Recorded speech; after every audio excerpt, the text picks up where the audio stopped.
Okay, today I am going to show you how to create a printable postcard in Photoshop.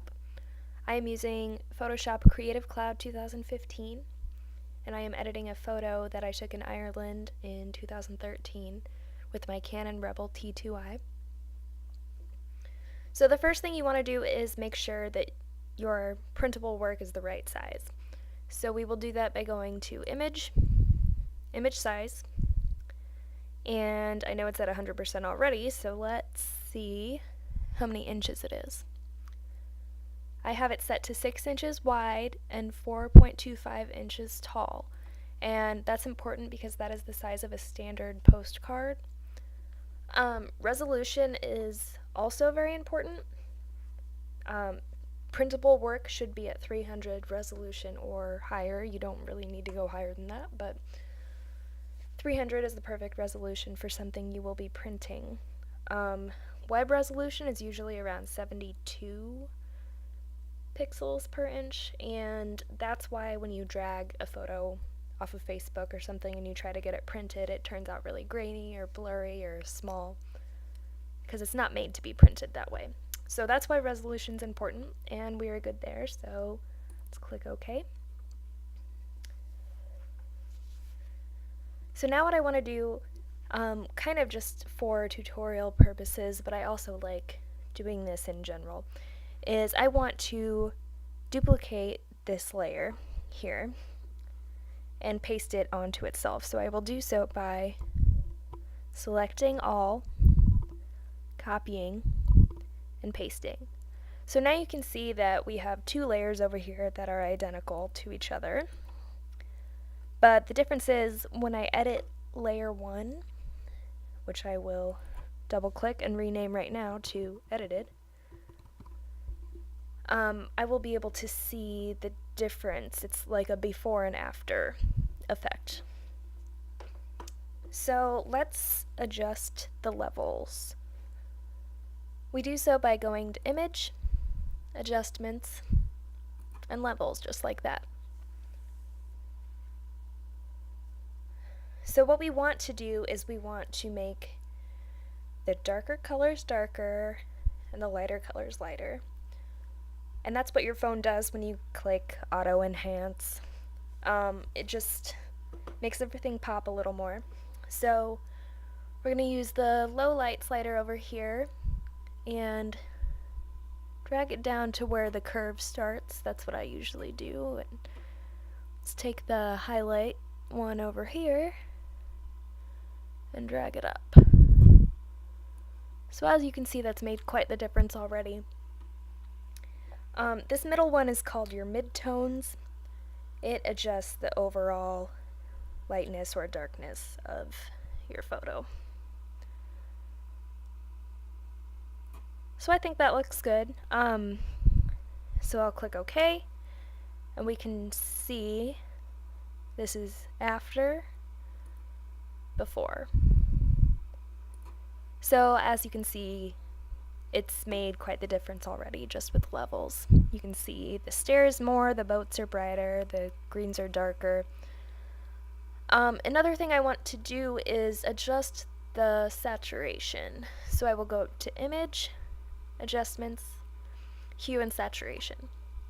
Now hue is fun if you want to do some psychedelic things. You can adjust the colors really weirdly, I guess. I don't know. But I don't want to do that, so I will set that back to 0. What I do want to do is I want to make the greens brighter. So I could do that by adjusting the overall saturation, but as you can see, that makes everything brighter. And if I do it too much, it looks scary. So let's set that back to 0. And it's adjusting the whole image because I have it set to master right now. But I want to make the greens pop a little more. So I will adjust that a little bit. And the greens have some yellow in it. So let's adjust that a little more. But as you can see, it also makes this a little brighter, which I don't necessarily like. So let's fix that.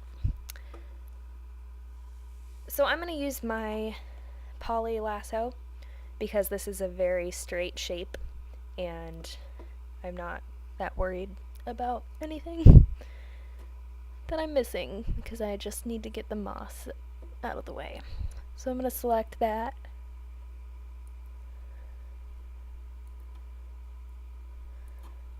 So now only this is selected. I'm going to go to my sponge tool over here. If you right click, you can see that it may be any one of these icons. Dodge is handy, burn is handy, and sponge is great for spot saturation or desaturation. So right now it's set to saturate, which is the opposite of what I want, so I will select desaturate. And you can adjust your brush size by going up here and dragging that tool, but I like to use the bracket key. You can make it smaller or larger that way. I want to make it a little big. I'm just gonna swipe it over here. And that makes the yellows a little less noticeable, I think. So that looks a lot better, but my greens are still a little dark, so now I'm going to go to my sponge tool again and select saturate and make it a little smaller. Just kind of run it up the hill there.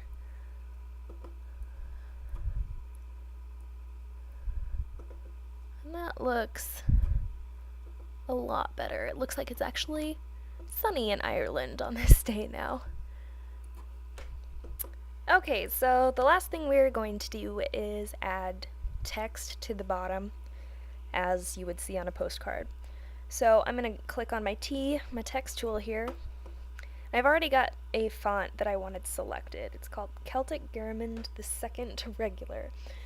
It just looks very traditionally Irish. So I'm going to type down here.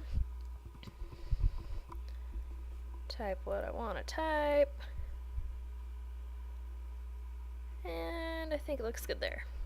But it's also a lot bigger than I wanted it to be. It's bigger than the boat almost, so I'm going to adjust that by going to Edit, Transform, and Scale. Now it's important that if you want to keep the resolution of the text or anything you are transforming in Photoshop, you need to press Shift down while you drag it. And you have to drag a corner. And that way you keep the same basic shape. If I don't press Shift, I can morph it however I want, which is nice for some things, but not for text, and not if you want a perfect circle or square shape or whatever. So I'm going to undo that. And I like the size of that. That's not too bad. I'm going to apply it. And still kind of missing something. I don't really like the way it turned out so far, so I am going to add a little shamrock right there. So I'm going to change over to my green color that I've pre-selected. I'm going to go to my shape tool, and I already have a custom shape of a shamrock that I downloaded. So I am going to use that. And once again, I am going to hold Shift while I create the shape, so that way I keep the same dimensions and everything I need. So there it is. Very nice. I don't like the way the stem is facing away from the text, so I am going to go to Edit, Transform, Flip Horizontal. So there we go. How about I rotate that a little bit more? Kind of give it a fun effect, I guess. I don't know. And there we go. There we have it, our Ireland postcard.